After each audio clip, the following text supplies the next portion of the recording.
Okay, hi everyone. We're going to get started. Just want to make sure everyone's on board.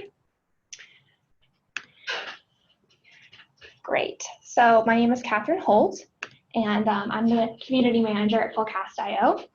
And today I'm with Quincy Darbyshire, who's a business partner with Fullcast, and not only helps our customers with their sales planning, but also has years of experience in sales planning and development at Salesforce.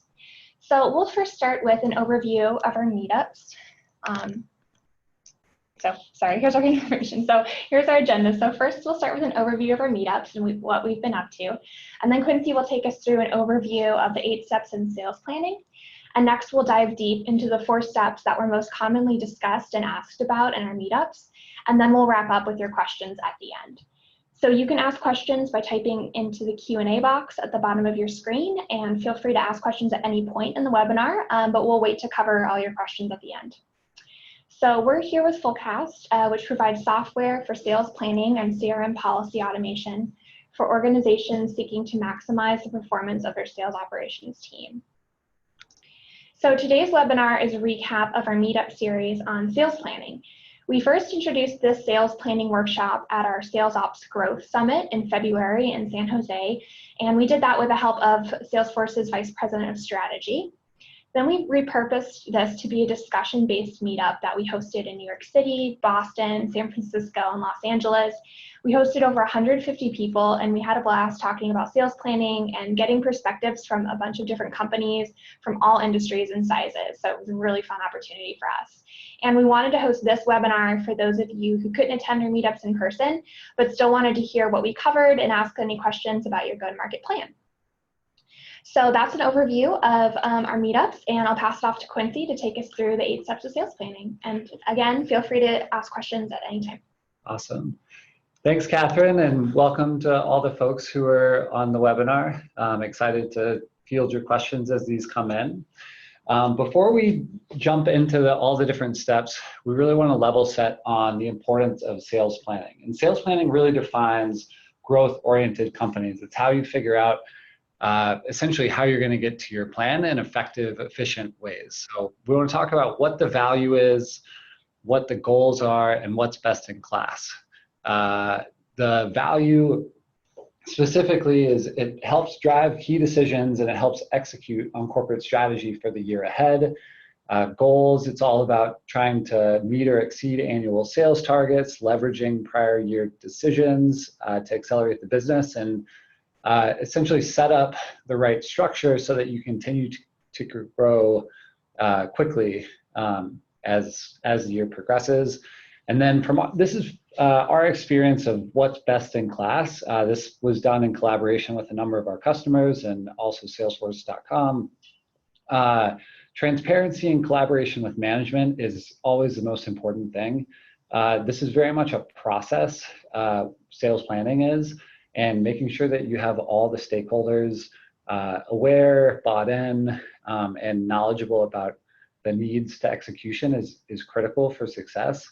Creating balanced territories for account executives, also really important to create a successful system for everybody. And then early execution of planning deliverables. So this gets to the process situation where you want to get through sales planning as quickly as possible. So with that, let's talk a little bit about the importance of sales planning to execution. This is something that Fullcast is predicated upon.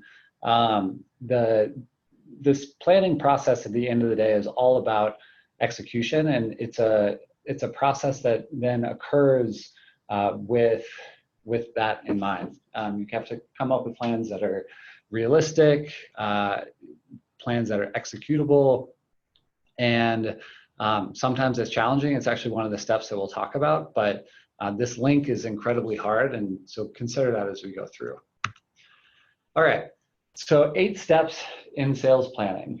We'll go around the circle and talk briefly about each one, but we're going to dive a little bit deeper, as Katherine said, into some of the ones that popped up most significantly in the different meetups. But step one is all about identifying the ideal customer profile. Before before you can do any sales planning, you have to know who you are targeting. It's an easy step to skip, essentially, because oftentimes for sales operations, this decision for what the ideal customer profile is happening outside of the typical sales planning process, but it's something that guides sizing the market, confirming financial targets, et cetera, and sets the stage.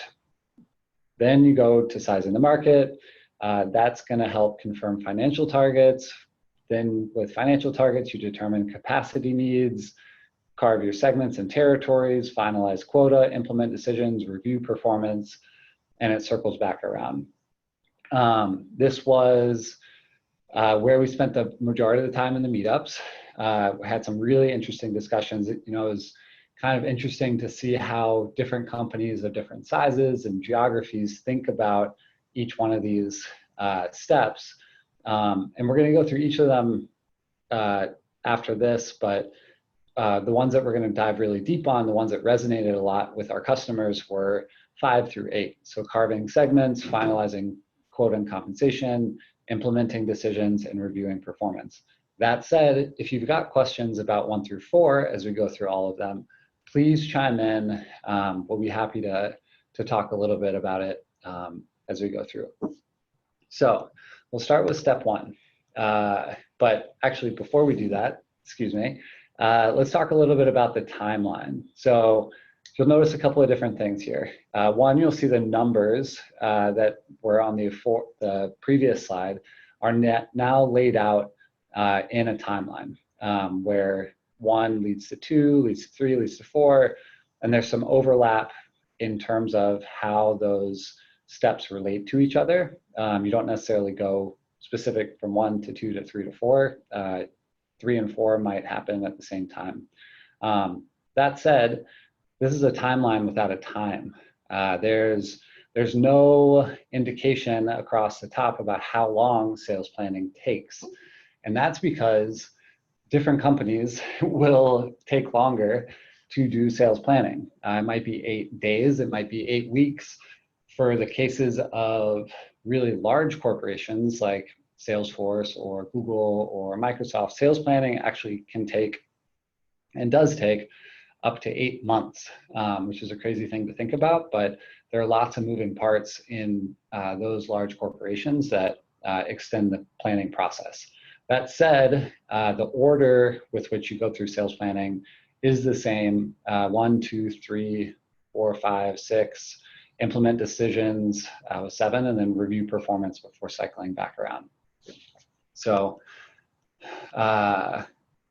now let's talk about step 1. So step 1 is all about identifying your ideal customer profile. Now this is a step which, from the sales operations perspective, doesn't necessarily fall or qualify as a responsibility. Oftentimes, identifying customer profile, the ideal customer profile, is something that falls to marketing, product marketing.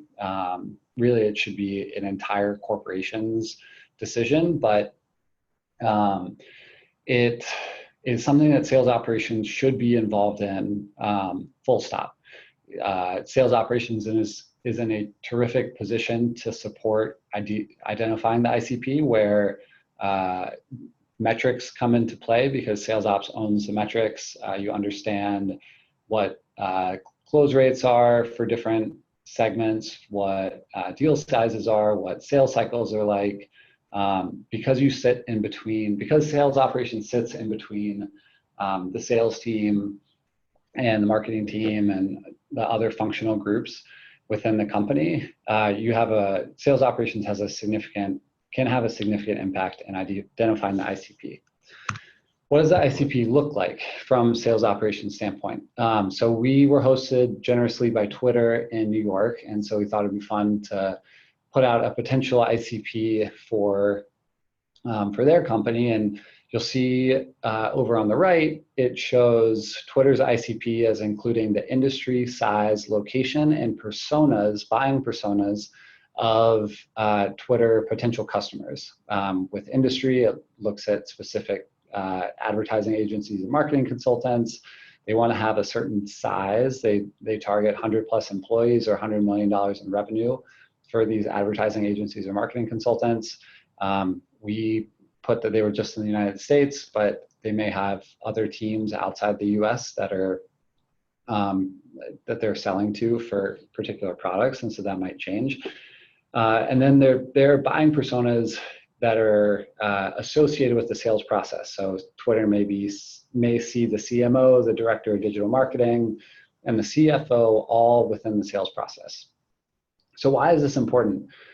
This is important because as Twitter starts thinking about its sales process or sales planning process down the line, as they start sizing the market and figuring out how they need to resource and staff their sales team and what their sales cycle actually looks like, they want to know who they're going to be dealing with, both from a persona perspective, like who's in the sales process, and then they also need to know the specific target segment so that they know how to staff their team accordingly. So this is why everything starts with identifying the ICP. And if you don't nail that, then you're going to have a really hard time maximizing your sales resourcing and also going through the rest of these steps. Step 2 is all about sizing the market. Now, there are 2 ways to go about sizing the market, and we call them the bottom-up approach and the top-down approach.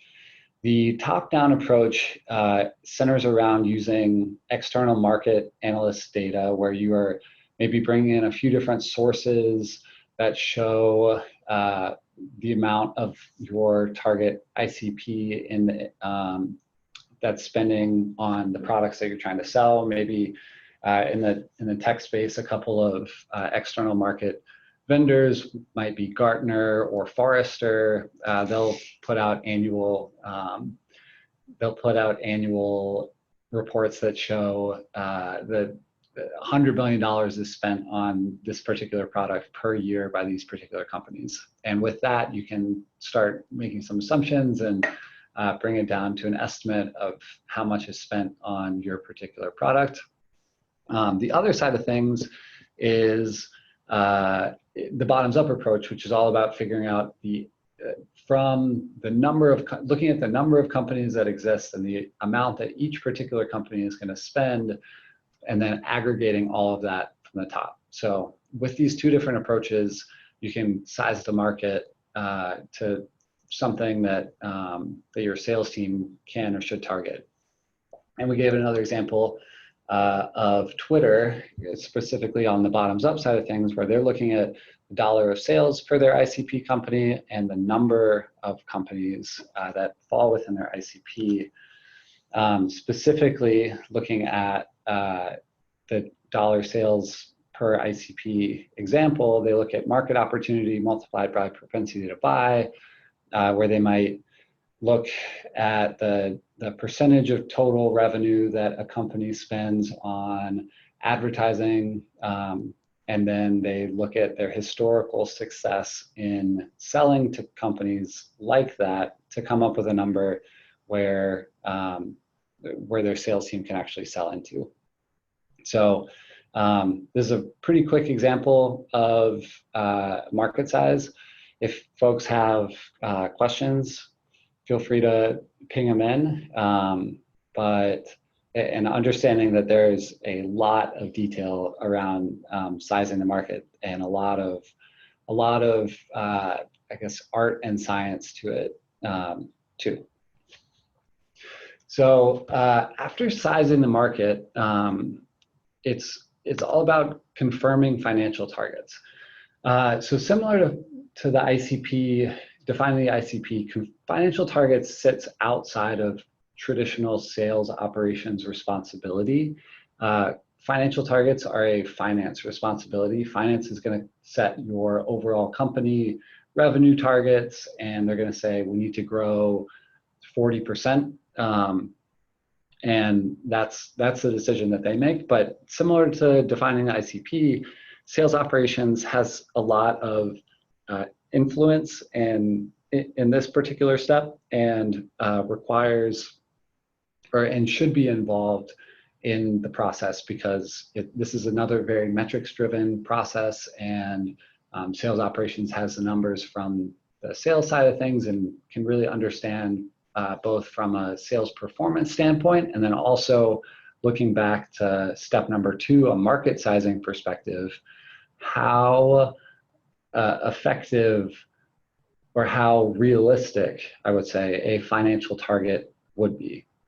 So when you're thinking about financial targets from a sales operations perspective, know that these are not specifically your responsibility, but your involvement is really critical. And the value that you bring to financial targets is the fact that you know sales performance, you know market size, and you understand whether a financial target for the company is realistic during a specific period of time. And then, as we'll talk about the next step, what you're actually going to need to hit that financial target. So as kind of a prelude to that, if we turn to step number 4, we actually get into a critical sales operations role, which is determining capacity needs. And determining capacity needs is about taking the financial targets from step 3, taking financial targets from the finance team, and determining the sales resourcing associated with hitting those targets. With the one particular example would be, take your financial targets, understand how many salespeople, how many account executives you need to hire, and then based on that account executive capacity number, you determine the support resourcing, because you, as a sales ops person, you understand the ICP, you understand the supporting resourcing that you need, in Twitter's case, to sell to the CMO or the director of digital marketing. And you can incorporate that, you layer that into the capacity needs. And then with that aggregate number, you'll throw that out across your hiring plan, because everybody knows, or it's really important to make sure you're not hiring everyone all at once at the beginning of the year, because you may bankrupt the company. And then on the flip side, if you wait until the end of the year to hire the capacity that you need for the course of the year, then those people aren't going to be productive, and you're not actually going to hit your number. So let's look a little bit into each of those steps. So in determining the AE capacity, the number of salespeople that you need, this is actually something that a helpful formula we picked up in Boston with one of our attendees. They use this equation to figure out the number of salespeople that they need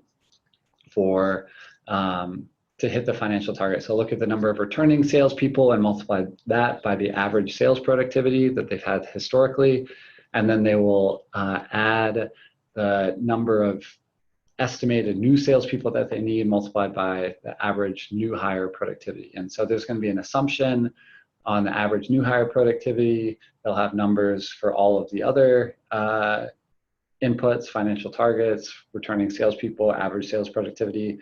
And with that, they'll solve for the number of new salespeople that they need to hit their target numbers. So then with that overall number of salespeople, you'll be able to determine the number of supporting resources, both on the ICP side of things. You'll think about who are the buying personas, who do we need to provide resourcing support so that we make sure that we have a solution for those particular buying personas. That's how it all goes back to ICP. And then there's this issue of span of control. So as you hire more people, you're going to need more managers.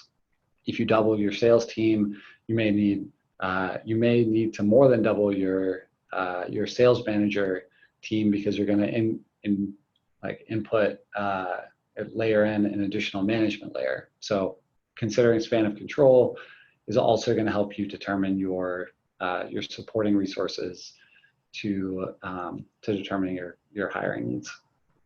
As we talked about already, layering that in with The hiring plan time series is important as well. Collaboration with HR, finance, and sales leadership is critical when it comes to hiring. Coordinating with recruiting is also really critical, and all of this requires balancing kind of the ideal performance with the financial reality to make sure that you hit your sales performance goals in an efficient way, maximizing return on investment. So once we figure out our hiring needs, our capacity needs, now it's about figuring out where those resources are actually going. This is when carving segments and carving territories comes. So we like to introduce this conversation or this topic by talking about what's going to happen when you don't have segments and territories and what happens when you do. So on the left side of the screen here, we show basic traditional sales behavior when there are no clear lines showing segmentation or territory planning. So you've got focus for sales reps going up to the largest companies that have the most opportunity. We like to call it mammoth hunting or elephant hunting. There are lots of different terms for that, but this is what will happen if our sales resources are given free rein and told to just go out and go after whatever they want. But from a sales operations side of things, and from an operations side in general, the company benefits with focus. If we can delineate between a mid-market account, an enterprise account, and an SMB account, for example, we can have sales reps out hunting in the metaphorical forest for all sorts of different animals. We can grow at a much more sustainable rate, and we can align focus so that we grow efficiently. So on the right side, with clear segmentation and territory planning, we can focus up and down across the sales ecosystem. And then you align your resources with that. So here, for example, we show segmentation by company size. We have a enterprise segment up at the top of the pyramid. We have a commercial segment in the middle, and we have an SMB segment at the bottom. And then on the right, we show a little bit of the demographics of each of those segments. So enterprise, those are going to be your biggest accounts. There's going to be the most dollar potential in those accounts, and they'll have the highest deal complexity, which is why you'll set the resourcing per company at the highest. On the flip side, with SMB, you will look at those territories are going to have the highest number of companies per account executive. The resources per company, it's going to be lower because the deal complexity is not as significant as on the enterprise side, and you'll rotate through those deals a lot quicker. This again sort of gets back to the ICP. When you start thinking about where you're going to set your lines, how you're going to delineate between an SMB, a commercial, and an enterprise segment in this situation, your demographic information on the right-hand side will look similar to this. And you'll have, when you do analysis of the different segments, you'll see that there are natural lines between the complexity of the deals, and then you'll assign your resourcing appropriately. But one of the things that came up a lot in the meetups across the country was that, like, what is actually the best way to segment? There are lots of different ways to create segmentation in companies, whether it's company size or something else. And so we spent a good amount of time discussing the pros and cons to the different types of segmentation. So here, for example, we show 3 potential ways of segmenting. These are the majority of the ways that companies segment: geography, company size, and industry. And each one of these has pros and each one has cons. And at the end of the day, it sort of depends on your company go-to-market strategy and your ICP to determine which of these segmenting strategies is the right one for you. If you look at geography, this is a great one that allows benefits for face-to-face communication, for sales team co-location, and creating better local knowledge.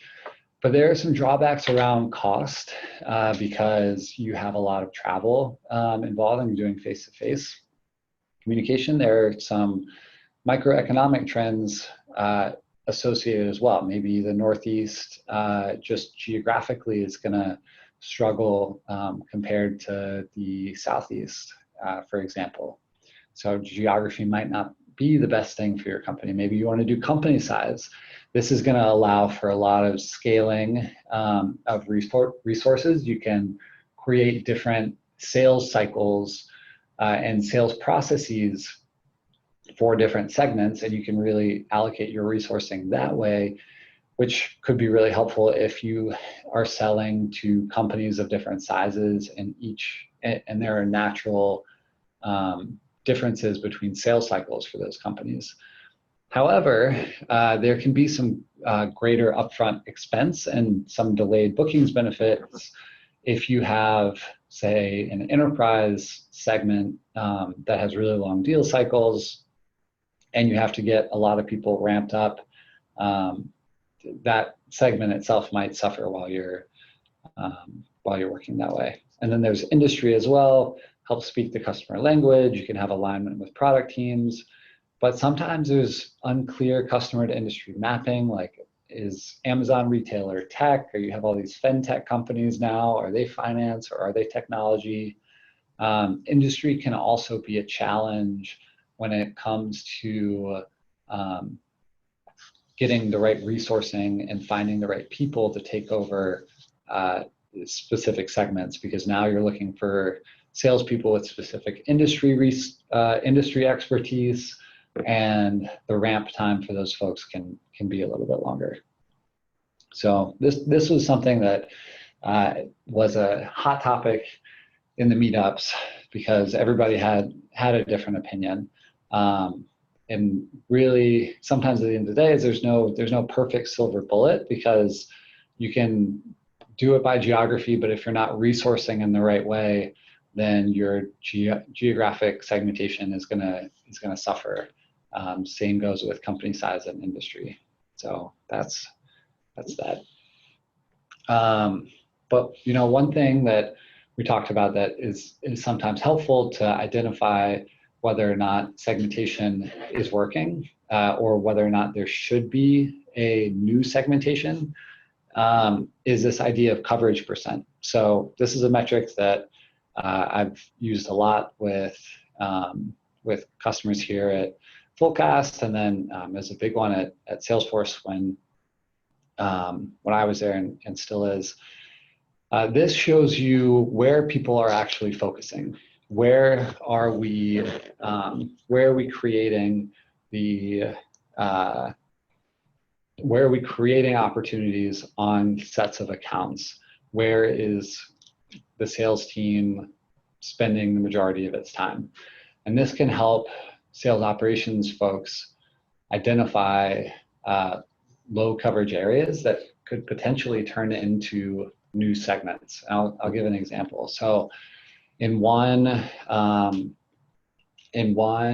like strategy project that a customer did, they were trying to identify a new industry segment that they could create for their sales team. And so we looked at coverage percentage by different sub-industries, and we identified that the manufacturing sub-industry had a lot of opportunity, but there were not a lot of accounts with generated opportunities in that segment. So the coverage percentage was low relative to what we thought it should be. And so we did a test pilot. We created a miniature manufacturing subgroup and identified that it was good and rolled that out across the company to a lot of success. So coverage percentage was a helpful one there. So with capacity planning leads to segmentation. Segmentation leads to having all the accounts set up with all the right people. And having done that, sales operations now turns to finalizing quota and compensation. Now, again, similar to segmentation, we want to talk about what happens when quota and compensation setting goes wrong and what happens when it goes right, how to make sure it goes right.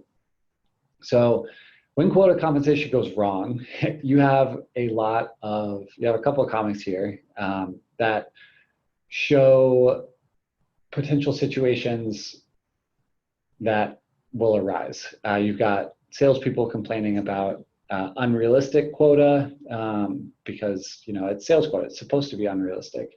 Or you have folks creating lower quotas so that the sales reps can enjoy success and all that. But what happens when sales compensation goes wrong? These are indicative of that. Is you have lack of transparency. You find yourself spending a lot more money for the performance that you're getting, so ROI suffers. You can have poor pay philosophy, company culture. All of those can go wrong when quota and compensation goes wrong. So making sure it goes right is really important. And we have a couple of thoughts on that written out here. The first is to match quota compensation plans with your business goals. So identifying where the company can and should be growing and making sure that your company is paying your sales reps to generate those opportunities. Making sure that you match quota compensation to unique sales situations is also important. Buffer, this is something that we talked about a lot. And the question was, what's the right buffer? But buffering is your friend from a sales operations perspective when you are trying to hit numbers. It may not always happen. So you want to make sure you build in a little bit of buffer to help your sales teams hit the number. But the biggest thing, and this was something that we talked about a lot, both in the sales meetups and when we held the sales ops summit in San Jose, developing empathy for sales teams can help out a lot in setting quota and compensation, because a lot of times this is going to be the most emotional of the steps, because you're talking about how much people are getting paid and for what, and people can get really fired up about it. But this is something also that we can, we have a couple of resources online that we suggest you guys check out. The first is a webinar that we hosted at the end of January about sales compensation. Matt Haller of Startup Seller did a really wonderful job getting into the nitty-gritty details of sales compensation plans. He had 8 different factors that companies should be thinking about, from pay philosophy to culture to the right measures and metrics that companies should use. And then we're excited to be hosting him on April 24th as he talks about the different methods of setting quota. So take a look or check your inbox for the invitation to join the 8 methods of quota setting webinar, because that should be really interesting, as was the sales compensation one that we had at the end of January. So take a look for those. Okay, so we've done a lot now at this point. We've gone pretty quick through all of it. But we've set our ICP, we sized the market, we coordinated with finance to get financial targets, which have shown us our capacity needs for the year. We created segmentation, assigned quota, set financial targets. We've done a lot, and now it's all about putting that into execution. Taking those potentially the spreadsheets that you use to analyze the market and set up where all accounts are going, and taking the spreadsheets that you created to set up your quota and your targets for the year, and that hopefully matches with the finance team. And now you need to implement it with your people, and you need to implement it with your systems. Now, this at Fullcast is something that we sometimes call ops hell. You have multiple Excel versions, you're dealing with bad data, you're looking at sometimes a never-ending configuration of CRM systems and other systems just to meet the Excel sheets that, the spreadsheets that you've created that actually show your plan. And sometimes you have a crazy number of auxiliary tools that also need to get set up to meet your potential lead routing and account scoring and solve it like CPQ, all these different point solutions, which can make implementing your decisions really hard. Now, Katherine at the beginning of this talked about what Fullcast does, create sales planning software, sales operations software. This is something that we are incredibly focused on trying to fix, this upsell idea, and are excited to talk to you if you're interested in learning more. But specifically, when it comes to implementing decisions, we can break it out into two different types of implementation. There's system implementation and there is people implementation. So systems implementation, that's very logical, that's very systematic per the name, but it's all about taking your plan as created and putting that into the system. So system configuration, coding everything in your CRM, and then making sure that all those auxiliary systems kind of integrate in between, and having CRM admins really helps on that.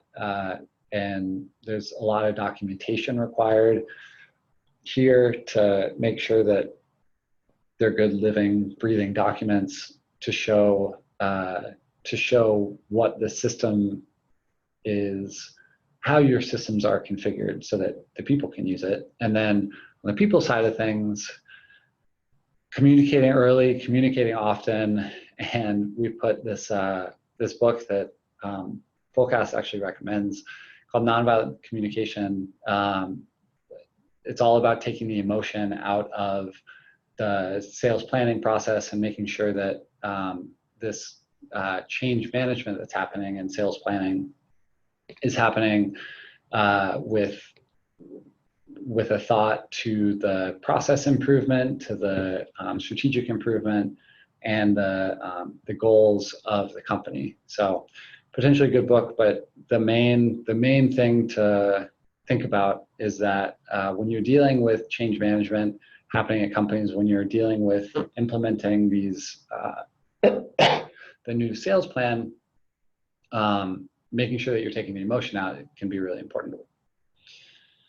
So you've implemented your decisions, and you now have everything in the system. The next step is reviewing performance. How do you know that your sales plan is actually working over the course of the year? And whether it is or not, there's this loop back around that's going to influence how you go through the process all over again. So this was something also that we spent a lot of time at, particularly in a few of our cities. People were really excited about this this metric tree, we'd say, over on the left, that shows how metrics all relate together to indicate how your company is performing to its sales plan. So you see this kind of one overarching metric that's the North Star of a company's performance is attainment. If you only need to know one thing, attainment is your one number that's going to tell you, is your company performing well or is it performing poorly? And then as you start digging a little bit deeper, you understand attainment is really a function of bookings and quota. And then, so if attainment is really good, that means either bookings is really high or quota is low. Similarly, if attainment is poor, then bookings might be down or quota is set too high. You can analyze bookings as a product of sales pipeline and sales close rates.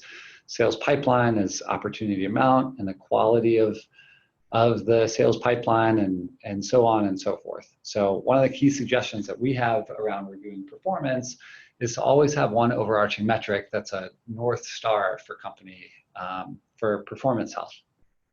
It's also really helpful to have a regular review cadence at your company. So think about it, does your business have a weekly pipeline review? Do you analyze a metrics pack monthly? These types of cadences are really, really important to make sure that your company is staying on top of its performance and making the changes if it needs to make. Metrics should always be aligned with this question of, so what? Like, okay, so sales pipeline changed.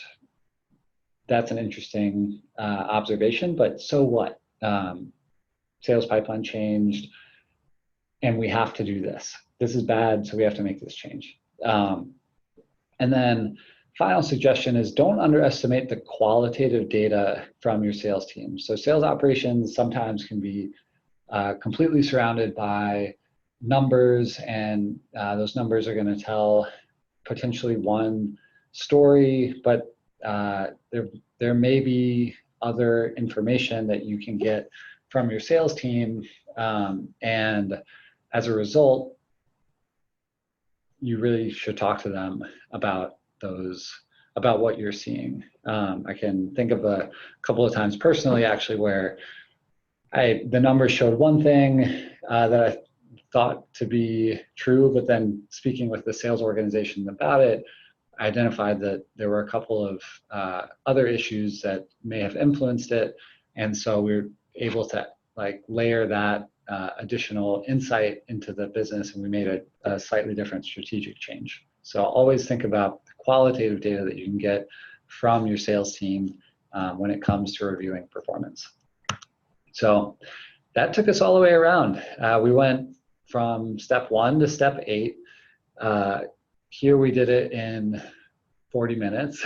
Normally, as we talked about, could go between 8 days to 8 weeks to 8 months. The timeline of going through all these steps is different depending on the company, but the process is similar. You start with your ICP, you size the market, you confirm financial targets. With that, you set your capacity needs and you carve segments, finalize quota, implement decisions, review performance, and then you circle back around, because each of these different steps helps influence the other. It helps you tighten your go-to-market strategy and ultimately makes your company successful. Thanks so much, Quincy. That was great. So we've got just a few minutes left. So we'll just go through some questions. So first we see Tom had a question about would the deck be stored somewhere. So actually, yes, this deck is currently on our website. I can send a link out, but basically if you go under our resources page, you'll see it under the Sales Ops Growth Summit resources. So we have a video of the presentation that Quincy and Dorota from Salesforce did together. And then I'll also be sending out a recording of this webinar. And I think we've got a few more detailed questions, but I think it might be better to talk offline so that everyone can get to lunch. So the last thing that we just wanted to cover was, just keeping in touch with us. So again, talking offline about some of these things. So we've got a sales ops community group on LinkedIn that you're welcome to join. You should have the link to that, and you can request to join that. We also have a pretty active Twitter account. We love to field your questions.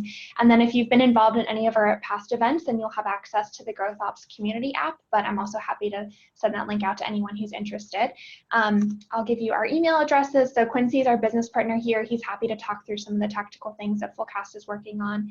And then I'm the community marketing manager. So if you have any questions about upcoming events or content, or if you'd like to be featured on a webinar or a blog, please reach out to me. I'd be happy to have that conversation with you.